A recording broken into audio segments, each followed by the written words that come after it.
¿Cómo están, amigas y amigos? Tengan ustedes muy buenas tardes. Estamos en su espacio Pasa la Voz y bueno, en esta jornada queremos hablar sobre la importancia de aquellos planes, proyectos, recursos que se deben implementar en nuestro municipio para atender los temas de violencia.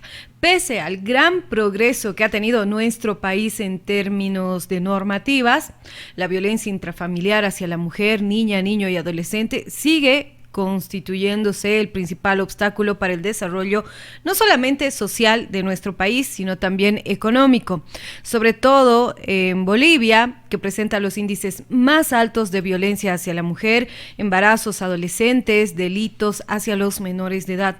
La jornada de hoy, en realidad ya la jornada de ayer, pero hoy salió el informe, daba cuenta del último caso de infanticidio, doble infanticidio en realidad. Esa es la realidad que vivimos todos los días los bolivianos y bolivianas. Y en el programa de hoy hablaremos sobre la importancia de estas políticas públicas, vale decir, nuevamente, planes, proyectos, programas, recursos incluso que se deben invertir, presupuestos para afrontar esta flagrante laceración a nuestro país, para entender por qué es necesario que las candidatas y candidatos puedan realmente plasmar esta necesidad en sus planes de gobierno para las próximas elecciones del 3 de mayo. Es importante poner especial atención en los hechos de violencia porque repercute en el retraso no solamente en temas de salud, educación y sobre todo en el tema económico de los países. Pero para iniciar quiero presentarles esta canción que acompaña nuestra temática, una canción de Las Gregorias que se llama Presupuesto. La desigualdad, una penosa realidad. Una construcción social que determina nuestro actuar. Le ha quitado el valor a la reproducción vital, al aporte a la familia y al trabajo en el hogar. La experiencia masculina es socialmente valorada. La experiencia femenina es milenaria y no pagada. Y aunque seamos diferentes, tenemos igual valor. Nosotras buscamos dar siempre lo mejor. Construiremos justicia fiscal, forjaremos un país ideal. Construiremos justicia fiscal, forjaremos un país ideal. Y por eso es que un Estado que se diga igualitario deberá considerar el presupuesto nacional, presupuesto departamental y municipal, el cuidado de los cuerpos y su estado emocional. Para que no sean las mujeres quienes conten a la familia, para que todos ayuden a reproducir la vida, porque es tarea de todos generar más equidad. Todo comienza por casa, vamos todos a colaborar. Construiremos justicia fiscal, forjaremos un país ideal. Construiremos justicia fiscal, forjaremos un país ideal. La pobreza de unos muchos, la riqueza de unos pocos, la mala distribución de los recursos económicos son solo consecuencia de una forma de pensar que se convierte en política económica y fiscal. Se deben destinar recursos a eliminar la desigualdad de género y transformar la familia, el Estado, la escuela, la policía, el pueblo, el barrio y la tienda de la esquina. Haremos respetar nuestros derechos, perseguiremos nuestros sueños, con esfuerzo y presupuesto, con presupuesto sí, porque si no hay platita, no se ejecuta pues cumpita, la ley se queda en la boquita no más. Construiremos justicia fiscal, forjaremos un país ideal. Construiremos justicia fiscal, forjaremos un país ideal. Construiremos justicia fiscal, forjaremos un país ideal. Construiremos justicia fiscal, forjaremos un país ideal. Qué sueño más grande, forjar un país ideal con justicia fiscal. Ya lo decíamos al inicio del programa, pese al progreso que ha vivido en términos normativos nuestro país, la violencia intrafamiliar hacia la mujer, niña, niño y adolescente sigue constituyéndose en uno de los principales obstáculos para el desarrollo social y económico de nuestro país. Sobre todo en Bolivia, que presenta los índices más altos de violencia intrafamiliar, de violencia hacia la mujer, también de violencia hacia niño, niña y adolescente. Como lo anuncié de manera inicial, en nuestro programa queremos abordar la importancia de las políticas públicas de invertir presupuesto en atender y afrontar esta flagrante laceración en nuestro país. Y bueno, lo ponemos precisamente a consideración de ustedes, amigas y amigos, porque estamos ingresando en un panorama electoral el próximo 3 de mayo. Estamos en elecciones y es importante exigir a candidatas y candidatos que pongan especial atención en los hechos de violencia. En Sucre, un dato importante que brindaba la pasada gestión, quien estaba de ministro de Justicia, el señor Arce, daba cuenta de que Sucre era una de las ciudades más seguras en Bolivia. Por presentar menor cantidad de denuncias en delitos como robos, asesinatos y otros relacionados al tema de inseguridad ciudadana. Pero observando los datos de las denuncias en nuestro municipio, la violencia física hacia la mujer, la violencia psicológica, el acoso sexual, además de la violencia directa, tiene índices sumamente altos. Las instituciones públicas, el Ministerio Público, los juzgados se encuentran colapsados por las denuncias que, pese a que no se presentan en su totalidad, o sea, no llegan ni al 50% de denuncias respecto a los hechos que se presentan, estos juzgados ya no pueden dar abasto. Es preocupante la realidad en la que vivimos, porque muchas mujeres, niñas, niños y adolescentes están viviendo hechos de violencia dentro de sus hogares y no así en las calles. Muchas familias suelen acudir hasta los medios de comunicación para presentar su denuncia. Escuchemos alguno de los testimonios. Álvarez Mamani, que él ha fallecido en circunstancias extrañas que aún no fue esclarecidas. Yo quisiera pedirle al fiscal general de Sucre que nos ayude, que nos colabore con los fiscales de Oruro para que nos puedan ayudar y seguir adelante, marchar en marcha para que nuestros procesos no sean, que se queden impunes, que sigan adelante, así para saber, así que pague el culpable, que diga qué es lo que pasó, qué le fue, quién le ha hecho eso, quiero que diga, que esclarezca, no puede quedar así nomás. Mire que son 3 años y que yo no encuentro justicia para mi hermana. Ahorita no hay un agresor intelectual en el caso de mi hermana, es como si se hubiera hecho sola porque no hay un autor intelectual. Hacernos, más que todo, hacer escuchadas aquí por la prensa, ¿no? Tanto en la prensa y por las autoridades, que aquí es la central donde está la magistratura, la Fiscalía General. Entonces, eso es lo que hemos venido a hablar, a dar a conocer nuestros casos.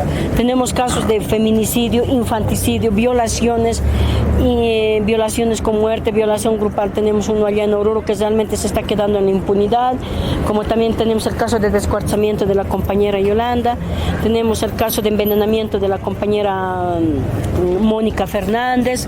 También tenemos el caso de asesinato del joven José Luis.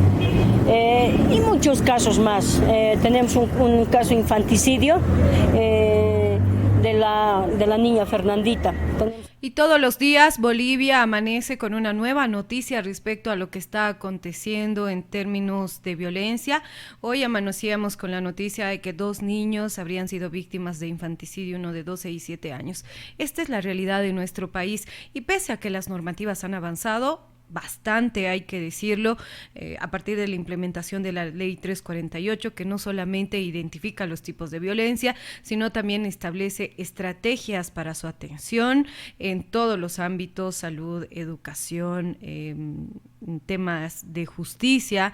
También hasta la fecha no se han llegado a implementar de manera correcta, sobre todo en el sistema judicial, que no da respuesta a la cantidad de casos que llegan a estos juzgados especializados. Muchas de las mujeres que acuden a recibir justicia son doblemente revictimizadas, pero además una falta de interés de las autoridades electas, hay que decirlo, de poder implementar presupuestos, establecer presupuestos para poder dar atención a este mal que está afectando el desarrollo de nuestro país, el desarrollo de los municipios.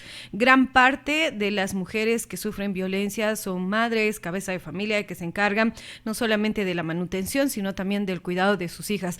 Y en ámbitos de violencia, por supuesto, su productividad baja considerablemente. Conversamos sobre este tema con Patricia Brañez, quien es activista por los derechos de la mujer, quien nos brinda más datos. Lo que se ha identificado es que en muchos casos los hechos de violencia se quedan solamente en medidas cautelares, ¿no? No se está aplicando las medidas de protección a las víctimas, no se está midiendo el grado de riesgo de feminicidio. En muchos casos, por ejemplo en la policía, en la FELCB, han recibido capacitación para aplicar un formulario para medir el riesgo que tienen las mujeres si es que retornan con sus agresores, ¿no? Y no en todas las FELCB se está aplicando, ¿no? Otro de los problemas grandes es la fiscalía, pues la fiscalía que por un lado no tiene mucha voluntad en coordinar con todas las instancias como los SLIMs o la policía, etcétera, y ha creado sus propios protocolos que no son muy públicos, digamos, ¿no? Y que tiene deficiencias en el manejo de la cadena de custodia, en caso de violencia sexual, por ejemplo, feminicidio con violencia sexual, es catastrófico porque pierden las pruebas. Las mujeres víctimas de violencia sexual cuando van a sacar sus certificados médicos forenses reciben mucha revictimización, culpabilización, no se les da los días de impedimento que debería de ser, ¿no? Sino que siempre les bajan, etcétera, etcétera, y que en muchos casos eso después en juzgados perjudica para una sanción más no ejemplificadora, sino lo que corresponde para esos agresores, ¿no? Entonces todavía tenemos ese tipo de problemas. Sí hay muy poco personal, el IDIF no tiene demasiados fiscales ni tampoco tiene médicos forenses en todos los municipios, que sería lo óptimo en nuestro país. Tenemos 339 municipios y creo que el 20% tiene médicos forenses, fiscales, no se han implementado los fiscales itinerantes especializados en violencia. Y así se encuentra la justicia en nuestro país. ¿Qué es lo que necesitamos? ¿Dónde tenemos que ponerle especial atención nosotros como parte de la sociedad para exigir a estos candidatos y candidatas que van a estar no solamente legislando, sino también administrando el aparato nacional, legislativo, ejecutivo y judicial, de alguna manera, es exigiendo políticas públicas? ¿Qué son las políticas públicas? Son acciones, planes, proyectos, programas que se puedan implementar para responder a los hechos de violencia que están afectando todos los espacios en nuestra sociedad. Realmente es como si una bomba de pintura explotara y mancharía absolutamente todo. Así la violencia está afectando al buen vivir de las familias y de las personas. Y bueno, el tema de la violencia intrafamiliar debería ser abordado de manera integral. Así es, integral, no solamente por las autoridades, sino también por todas las organizaciones, juntas escolares, estamos hablando también de las juntas vecinales, porque como ya lo había dicho, está extremadamente relacionado con temas de educación, salud, desarrollo productivo y empleo, por supuesto.